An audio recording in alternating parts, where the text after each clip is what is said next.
a las y los senadores del Honorable Congreso de la Unión presentes, el suscrito Andrés Manuel López Obrador, presidente de los Estados Unidos mexicanos, en ejercicio de la facultad que me confiere la Ley Federal de Consulta Popular, en su capítulo segundo, artículo 12, fracción primera, presento formalmente a ustedes la siguiente petición de consulta popular para la jornada electoral que habrá de celebrarse el domingo 6 de junio de 2021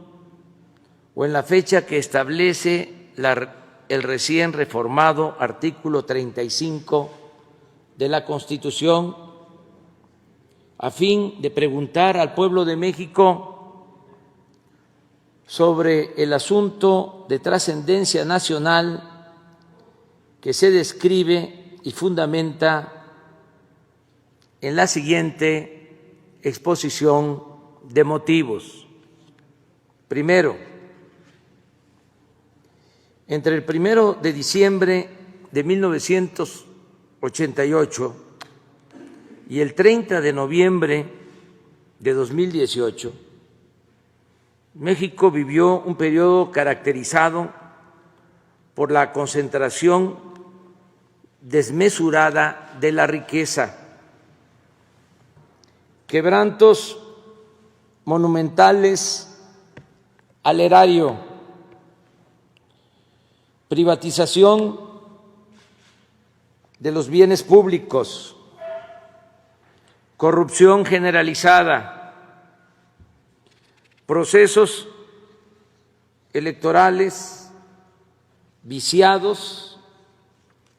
y prácticas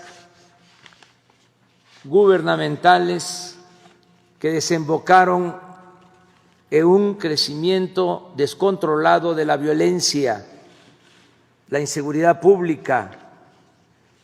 la violación masiva de derechos humanos, la impunidad como norma y el quebrantamiento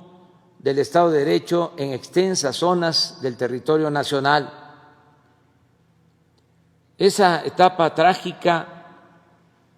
de la vida del país se denomina periodo neoliberal o neoporfirista. Segundo, los males señalados en el párrafo anterior no ocurrieron de manera fortuita, sino que fueron consecuencia de la aplicación durante 5 sexenios de un modelo político y económico elitista, antidemocrático, antinacional y antipopular. Las más altas esferas del poder público y específicamente quienes ejercieron la titularidad del Poder Ejecutivo, dieron fe en innumerables ocasiones, tanto de palabra como en los hechos, de su adhesión a las políticas privatizadoras, su determinación de privilegiar a los grandes poderes económicos y de su empecinamiento en estrategias de seguridad violentas, inhumanas y contraproducentes. En suma, los desastres humanos, sociales y nacionales sufridos por el país durante esos 30 años fueron resultado de una suma de actos voluntarios y racionales por parte de quienes lo gobernaron en ese lapso. Tercero, el neoliberalismo gobernante se tradujo en la pérdida de centenares de miles de vidas, en decenas de miles de desapariciones, en la conculcación de derechos políticos y sociales, en el crecimiento de la pobreza, la desigualdad, la marginación, la informalidad y la descomposición social, en el deterioro sostenido de los sistemas públicos de salud y educación, en la desprotección de millones de jóvenes y adultos mayores, en el acoso depredador en contra de las comunidades indígenas, en un pronunciado deterioro de las instituciones, en la pérdida de soberanía y en la devastación de las industrias petrolera y eléctrica, entre otras consecuencias graves. Cuarto,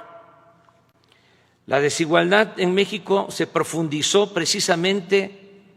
durante el periodo neoliberal o neoporfirista. Según cifras del Banco Mundial y de la Organización para la Cooperación y el Desarrollo Económico, OCDE, fue en el sexenio de Carlos Salinas de Gortari cuando crecieron más en nuestro país las diferencias económicas y sociales entre ricos y pobres. Y no es casual que al mismo tiempo se entregó a particulares nacionales o extranjeros una cantidad sin precedentes de bienes públicos. Un dato: en julio de 1988, cuando Salinas fue impuesto mediante un fraude electoral, en la lista de la revista Forbes, en la cual figuran las personas más ricas del mundo, solo aparecía una familia mexicana, la de los Garza Sada, con $2,000 millones. Pero al finalizar aquel sexenio ya estaban incorporados a ese listado otros 24 mexicanos que poseían en conjunto más de $44,000 millones. Casi todos ellos habían sido beneficiados con empresas, minas y bancos que antes eran propiedad de los mexicanos. Luego de estar colocado en 1988 en el lugar 26 entre los países del mundo con más multimillonarios, en 1994 México escaló al cuarto sitio, solo por debajo de Estados Unidos, Japón y Alemania. Quinto, el presidente Ernesto Zedillo continuó las políticas privatizadoras de su antecesor y las llevó hasta sus últimas consecuencias. Privatizó bienes nacionales como los ferrocarriles, pero además adjudicó al conjunto de los mexicanos deudas privadas por un monto de $552,000 millones en el marco del llamado rescate bancario de 1998. A la fecha, aunque el país ha pagado a los bancos $700,000 millones por bonos del FOAPROA, esa deuda pública asciende a cerca de 2 billones y no terminará de saldarse sino hasta el año 2070. Sexto, Vicente Fox Quesada llegó a Los Pinos como resultado del anhelo social de alcanzar la democracia y la alternancia. Sin embargo, cuando se acercaba el final de su gestión,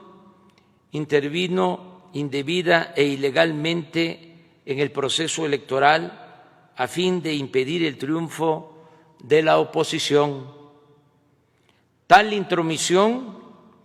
no solo fue reconocida en el fallo con el que el Tribunal Electoral del Poder Judicial de la Federación legalizó el turbio proceso electoral de 2006, sino que el propio Fox, quien al año siguiente, en una entrevista con Telemundo, admitió, cito, que era importante detener a López Obrador, y en 2010 se jactó, cito, de haber cargado los dados del proceso electoral. De esa forma traicionó el mandato democrático al que se debía y los principios mismos de la democracia. Séptimo, desde el inicio de su sexenio, Felipe Calderón Hinojosa embarcó al país en una estrategia militar supuestamente orientada a combatir el narcotráfico, que exacerbó la violencia y multiplicó las zonas del territorio nacional bajo control de las bandas delictivas, pese a las innumerables y conocidas advertencias de que tal política habría de resultar contraproducente y terriblemente costosa para México. Lo más grave, colaboradores suyos y periodistas independientes le señalaron los indicios de que su secretario de Seguridad Pública, Genaro García Luna, era cómplice de una de las facciones del narcotráfico, pero el gobernante no hizo absolutamente nada. A la luz de la detención y el enjuiciamiento de García Luna en Estados Unidos, la actitud de Calderón solo puede explicarse como fruto de una extremada irresponsabilidad o de complicidad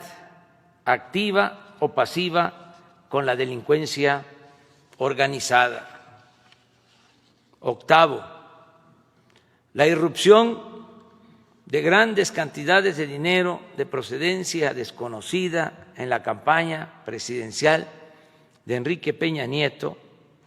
fue señalada desde 2012 sin que ello tuviera consecuencias legales o llevara al Tribunal Electoral a anular la elección,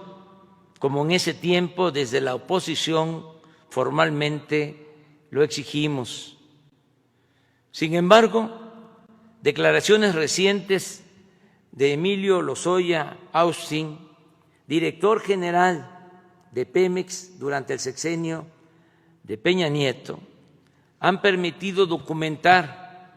que parte de ese dinero provino de sobornos anticipados de la empresa Odebrecht. Por otra parte, los señalamientos de Lozoya apuntan a la presunta complicidad de Peña Nieto en las cuantiosas sumas de dinero que se entregaron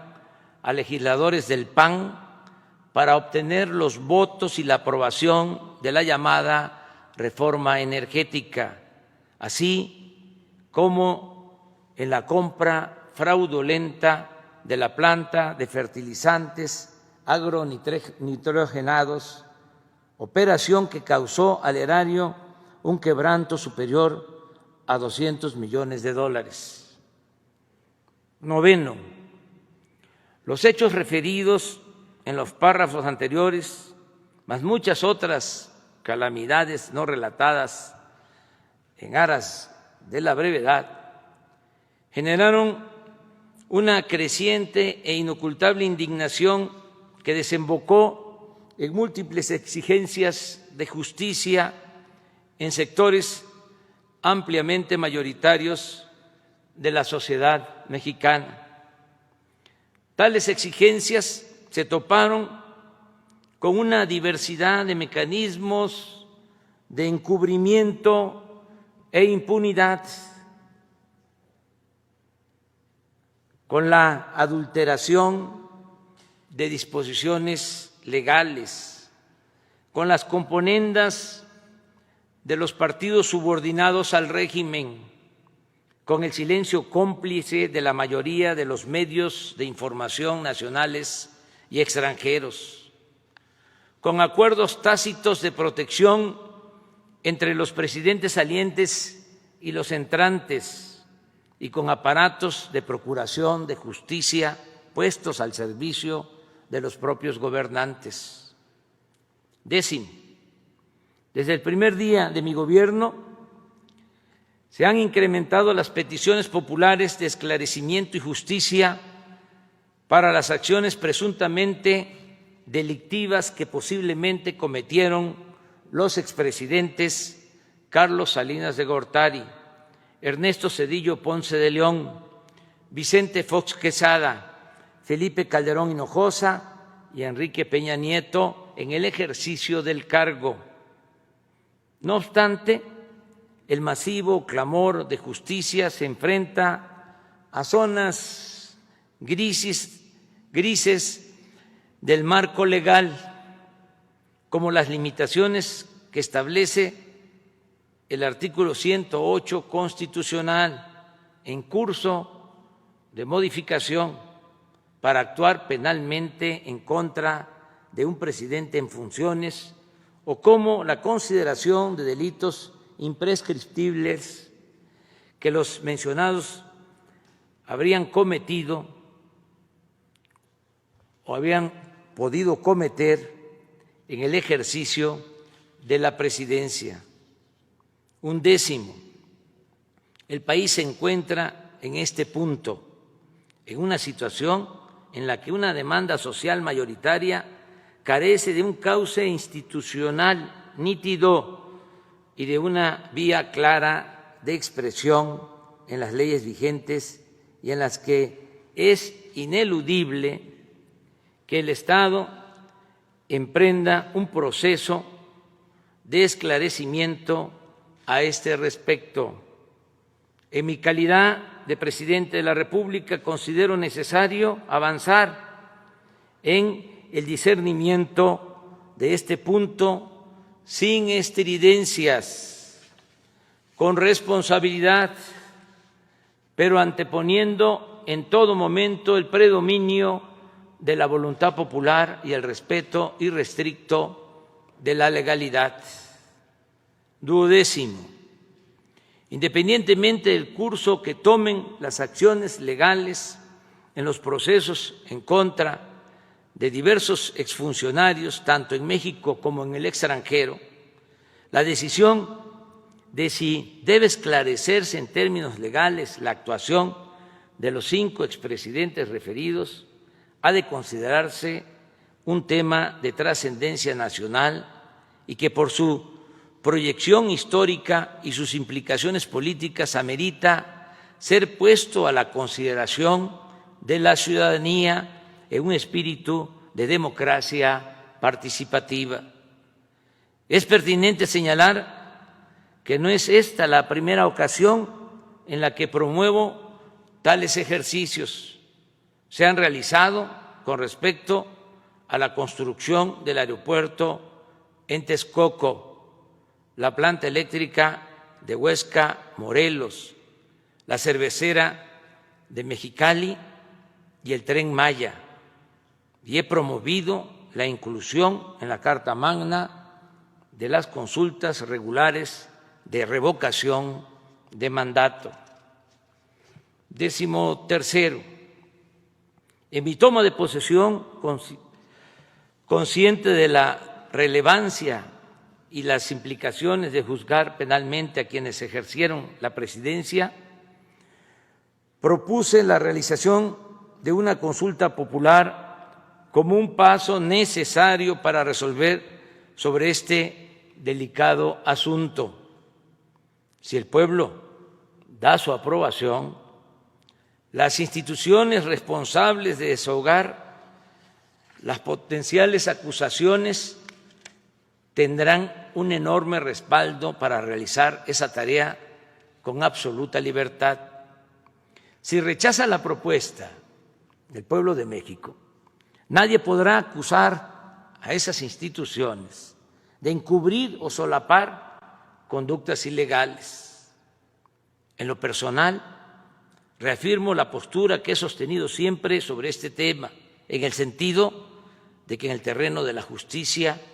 se puede castigar los errores del pasado, pero lo fundamental es evitar los delitos del porvenir. He dicho y reitero que yo votaría por no someter a los expresidentes a proceso. Sin embargo, de realizarse la consulta, respetaré el fallo popular, sea cual sea, porque en la democracia el pueblo decide y por convicción me he propuesto mandar obedeciendo. En otras palabras, nunca traicionaré la confianza del pueblo y no seré cómplice de la impunidad, ni voy a ser tapadera de acciones turbias del pasado, pero tampoco pretendo impulsar represalias contra nadie, porque como lo he afirmado en numerosas ocasiones, no es mi fuerte la venganza. 14. El ejercicio de la consulta popular sobre la viabilidad de iniciar procesos legales en contra de los expresidentes es en sí mismo un precedente necesario para prevenir la repetición de conductas indebidas en el ejercicio del poder y un deslinde con respecto a la impunidad y encubrimiento que caracterizó a los gobiernos neoliberales, una forma de despejar la ambigüedad legal que ha imperado sobre las responsabilidades de la figura presidencial y una reafirmación del principio de soberanía popular contenido en el artículo 39 de nuestra Constitución Política. 15. La presente petición no contraviene la limitación establecida en el numeral tercero, fracción octava del artículo 35 constitucional, en el sentido, cito textualmente, de que no podrán ser objeto de consulta popular la restricción de los derechos humanos reconocidos por esta Constitución y en los tratados internacionales de los que el Estado mexicano sea parte, ni las garantías para su protección. No es así, por cuanto la consulta solicitada tiene el propósito central de llevar a un cauce legal claro un asunto de interés general y trascendencia nacional y posibilitar, en su caso, juicios apegados a derecho y respetuosos del debido proceso. Por el contrario, la consulta popular pedida reafirma el derecho a participar en los asuntos públicos estipulado en el artículo 25 del Pacto Internacional de los Derechos Civiles y Políticos y el 23 de la Convención Americana sobre Derechos Humanos y reafirma el derecho a la justicia plasmado en el artículo 17 de la Constitución Política de los Estados Unidos Mexicanos. 16. El tema que motiva la presente petición de consulta popular repercute en todo el territorio nacional e involucra al conjunto de la población en términos del artículo 6 de la Ley Federal de Consulta Popular, al estar involucrados sus intereses e instituciones y dado que los hechos que la originan revisten por sí mismos una importancia y gravedad tal que es preciso someterlos a este mecanismo de participación ciudadana. En consecuencia y en cumplimiento a la fracción tercera del artículo 21 de la Ley Federal de Consulta Popular, propongo la siguiente pregunta: ¿está de acuerdo o no con que las autoridades competentes, con apego a las leyes y procedimientos aplicables, investiguen y en su caso sancionen la presunta comisión de delitos por parte de los expresidentes Carlos Salinas de Gortari, Ernesto Zedillo Ponce de León, Vicente Fox Quesada, Felipe Calderón Hinojosa y Enrique Peña Nieto, antes, durante y después de sus respectivas gestiones. Por lo aquí expuesto, solicito respetuosamente a ustedes, primero, tener por aceptado en tiempo y forma el presente escrito. Segundo, dar cuenta de la presente petición de consulta popular y turnarla a la Comisión de Gobernación y, en su caso, a las comisiones que correspondan para su análisis, dictamen y cumplimiento de las etapas procesales correspondientes, con fundamento en lo dispuesto por la fracción primera del artículo 27 de la Ley Federal de Consulta Popular y demás disposiciones aplicables. Palacio Nacional, Ciudad de México, 15 de septiembre de 2020. Voy a firmar. El documento lo entrega hoy el consejero jurídico, como ya dije, al Senado.